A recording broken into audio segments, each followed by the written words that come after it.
մարդիկ հնարավորություն չունեն իրենց շահերը պաշտպանելու, մարդիկ իրավունք չեն իրենց իրավունքները պաշտպանելու, մարդիկ արհամարված են, մարդկանց ծեծում են, մարդիկ սոված են, աղքատությունը դարել է 70-75%, մարդիկ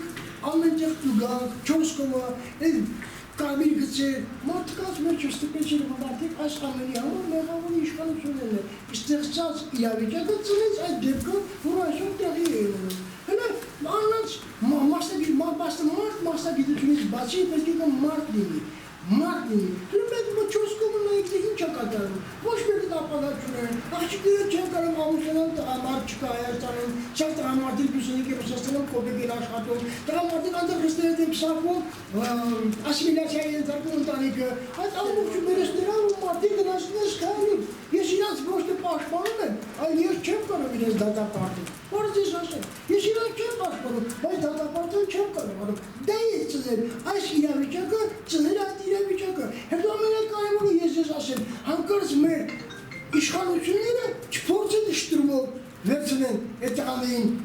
չեզոքացնել, դա ավելի մեծ զոհեր կտրուլի աշխատ մեծ զոհեր, ու եթե պատասխանը չեն կարողանում, ատելիզմ ավելի քսարսավերի կխորանա, որովհետև տեղից են ոչ մեկս են միևնես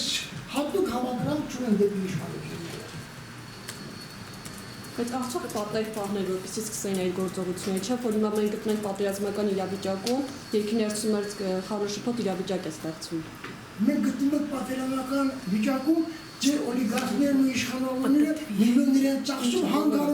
հանգստանում են Էմիրատներում, արտասահմանում, ինչի են հանգստանում, պատերազմական իրավիճակի մեջ են։ Հասկանում եք, ոչ մեկ այս դեպքերի ժամանակ այսպիսի իրավիճակ չեն սպասել, բայց դստենք ճիշտ խոսանք, մարդիկ իրենց վրա հավեսը միլիոններ են ծախսում, ստե հարսանիք ընդեք եկել միլիարդներ, դուք գիտեք ինչ կա, հնարավորակ չմոտ, ժամանակ ճշմարտությունը ասել,